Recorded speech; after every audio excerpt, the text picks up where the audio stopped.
La dépouille présumée de l'ancien président burkinabé Thomas Sankara est criblée de balles. C'est ce que révèle son autopsie et déjà plusieurs soldats du RSP ont été inculpés. Vive tension en Guinée où les résultats de la présidentielle de dimanche sont toujours attendus. La communauté internationale appelle les candidats à la retenue.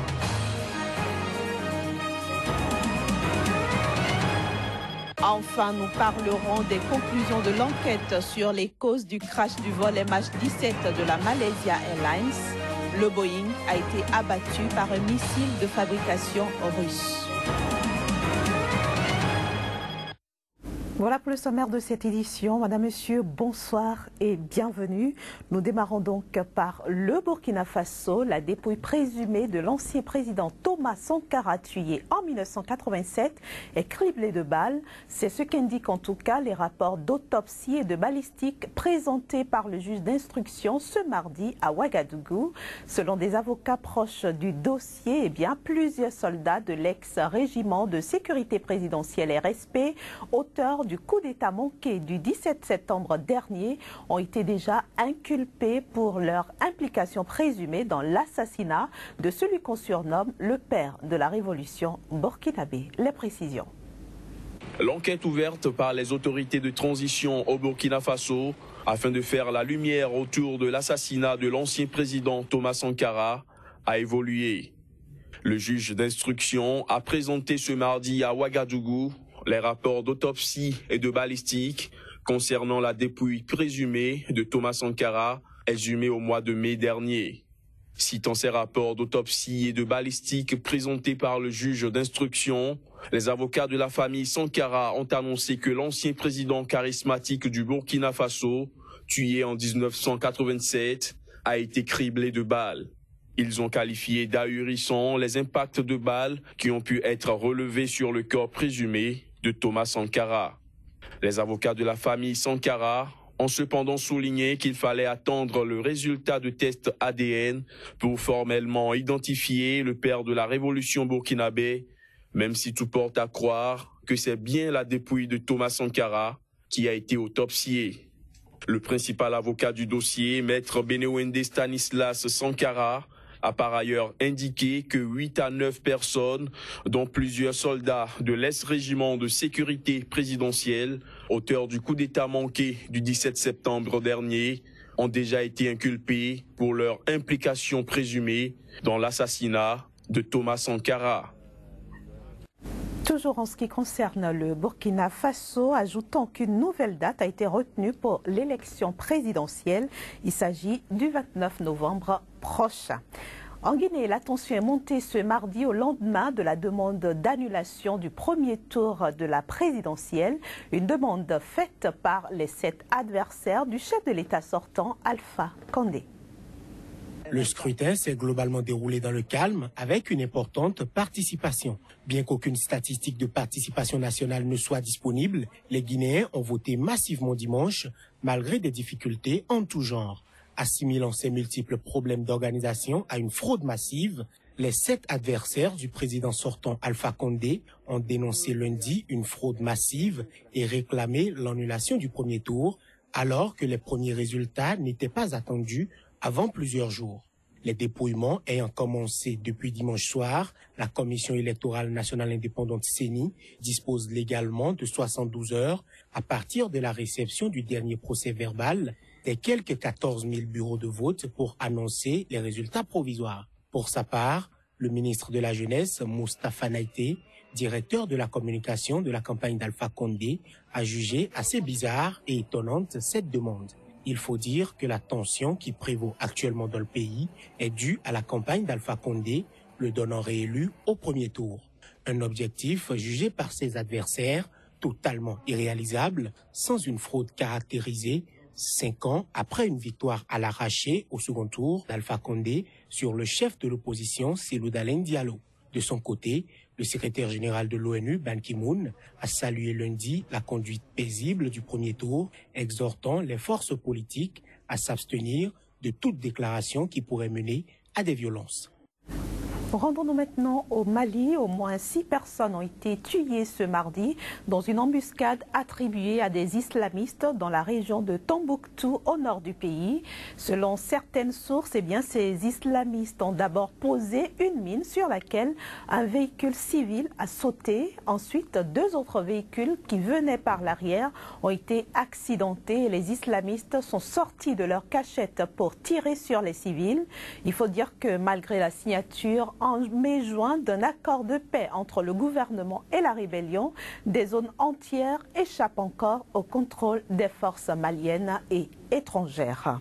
Au Cameroun, les attaques perpétrées par les islamistes justement dans le Grand Nord ces derniers jours sèment la panique dans le rang des populations. Face à la menace, certains acteurs politiques donnent de la voix. Suivons-les ici au micro de notre correspondant Narcisse Ouma. Les attentats kamikazes vont crescendo et c'est une très mauvaise chose. Et il faudrait peut-être réfléchir à d'autres moyens. Je ne suis pas dans les secrets de la défense camerounaise, donc je ne sais pas tout ce qui est déployé en ce moment. Mais tout ce que je peux dire en tant qu'homme politique, c'est qu'il faut que les massacres cessent. Il faut qu'on arrête de tuer des innocents camerounais pour une guerre sans cause. C'est quelque chose qui nous concerne tous et on doit s'asseoir autour de la table tous pour essayer de trouver une solution. Je pense qu'aujourd'hui, nous arrivons à la conclusion que Yaoundé tout seul, le régime RDPC tout seul est incapable de trouver une solution. Je pense que ce n'est pas l'armée qui a failli. Il faut tout simplement que on essaie de réajuster, n'est-ce pas, notre dispositif à la fois sécurité, surtout de renseignement, pour contrer cette nouvelle stratégie de Boko Haram qui est, de toute façon, en perdition aujourd'hui. Elle est en perdition, c'est pour cela que elle s'est jetée, Coriam, dans ces actions qui font, sur le point de vue de l'émotion, mais surtout des pertes humaines assez graves au niveau de la psychologie de nos populations. Mais de toute façon, il faut qu'on renforce notre armée et qu'on essaie de s'appuyer davantage sur les populations de ces régions. Je pense qu'en attendant que les causes profondes, parce que la lutte contre Boko Haram ne sera pas seulement militaire, il faut aussi qu'elle essaie d'aborder les autres questions qu'on élude pour l'instant, qui sont des questions d'ordre social. Il faudra tôt ou tard essayer d'aborder pour éradiquer définitivement la menace Boko Haram. En Somalie, un avion cargo a effectué un atterrissage d'urgence lundi près de Mogadiscio sans faire de victimes. L'engin transportait des provisions pour les troupes de l'Union africaine. Plus de peur que de mal, l'atterrissage n'a fait aucune victime. L'avion a dû atterrir en catastrophe après avoir tenté plusieurs manœuvres au-dessus de l'aéroport de la capitale somalienne. Et c'est dans la localité d'Arbiska, à 18 km de Mogadiscio, dans une zone contrôlée par le gouvernement somalien et l'AMISOM, que l'avion égyptien a fini par atterrir. Au cours de l'accident, 2 des 6 membres d'équipage ont été légèrement blessés. Tous les membres de l'équipage sont égyptiens, comme ils nous l'ont dit, et ils vont bien. Ils sont 6. C'était un avion cargo civil qui transportait des biens de marchandises. L'avion est passé plusieurs fois au-dessus de nous. On pouvait voir qu'il avait un problème technique, mais le crash de l'avion est arrivé ici et nous sommes venus après avoir entendu l'accident. À en croire les autorités somaliennes, l'avion a été confronté à un problème technique. Il transportait des vivres destinés à l'AMISOM, déployés depuis 2007 en Somalie. Composé de 22 000 soldats africains de contingent du Burundi, de Djibouti, du Kenya, d'Éthiopie et de l'Ouganda, les troupes de l'AMISOM aident l'armée somalienne dans son combat contre les Chebabs qui ont juré la perte des fragiles autorités somaliennes. Rendons-nous maintenant au Zimbabwe. L'Organisation des Nations Unies lance un appel d'urgence pour une aide alimentaire d'une valeur de 66 millions de dollars. À l'origine, la situation agricole du pays aggravée par l'hyperinflation, la hausse du chômage, la pénurie des produits de base et aussi les effets du changement climatique. Les Nations Unies estiment que plus de 1,5 million de Zimbabwéens sont aujourd'hui dans le besoin.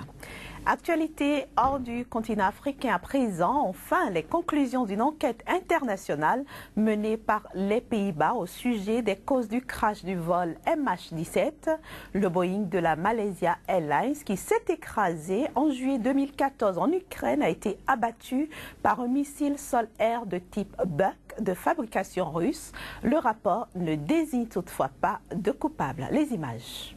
Le vol MH17 s'est crashé le 17 juillet 2014 suite à la détonation d'une ogive à l'extérieur de l'avion contre le côté gauche du cockpit.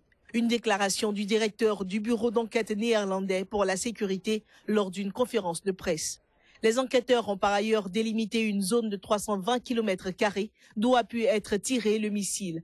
Ils n'ont cependant pas précisé qui des rebelles ou des forces gouvernementales ukrainiennes contrôlaient les différentes parties de cette zone. Mais les enquêteurs ont par ailleurs soutenu que Kiev aurait dû fermer cette partie de son espace aérien. Le fabricant russe des missiles Buk à Moscou avait rejeté les conclusions du rapport avant même sa publication. Kiev affirme avoir réalisé sa propre enquête technique sur le crash dont les résultats coïncident plus ou moins avec ceux des Occidentaux. Le vice-premier ministre ukrainien en charge de cette enquête a affirmé que cette attaque était de nature terroriste. Premièrement, ces recommandations de l'Organisation de l'aviation civile internationale qui nous ont été données ont toutes été appliquées. Deuxièmement, près de 33 accidents ont eu lieu au-dessus des zones de conflit et les recommandations n'ont pas changé. L'Ukraine suivait toutes ces recommandations. L'accident qui s'est produit sur le territoire ukrainien est le résultat d'une attaque terroriste, avec des armes russes perpétrées par des Russes sur un territoire contrôlé par des rebelles pro-russes. Après la diffusion du rapport, le Premier ministre néerlandais appelle les autorités russes à respecter ce rapport et à collaborer pleinement à l'enquête du parquet néerlandais. Ce que nous faisons maintenant, c'est appeler les autorités russes à respecter ce rapport, mais aussi à collaborer pleinement à l'enquête du parquet néerlandais en collaboration avec d'autres pays. Il y a des leçons à tirer au niveau national et international. Par exemple, de la sécurité de l'espace aérien. Et un autre exemple est la coordination autour des listes de passagers. Le Boeing 777 de la Malaysia Airlines avait été abattu dans l'est de l'Ukraine alors qu'il reliait Amsterdam à Kuala Lumpur. Le crash qui avait fait 298 morts en majorité néerlandais avait exacerbé les tensions entre l'Occident et Moscou. En France, à l'Assemblée nationale, la garde des Sceaux, Christiane Taubira, a répondu ce mardi à la question du député Olivier Falerny sur la radicalisation en prison et le système pénitentiaire. Voici un extrait de son intervention. La lutte contre la radicalisation violente est un sujet que nous avons pris au sérieux de façon très rapide, d'abord par l'organisation de la surveillance de détenus particulièrement signalés dès novembre 2012, que nous avons intensifié en juin 2013 avec un plan de sécurisation de 33 millions d'euros, que nous avons intensifié encore en avril 2014 avec un plan gouvernemental interministériel et que nous avons encore consolidé en janvier 2015. Nous avons commencé par renforcer le renseignement pénitentiaire dès notre arrivée. Il était composé de 70 agents. Aujourd'hui, ils sont 159. Ils seront 185 l'année prochaine. Il s'agit principalement d'officiers qualifiés. Voilà, ce sera tout pour cette édition que je vous remercie d'avoir suivi. Très bonne suite de programme sur SICA. Au revoir.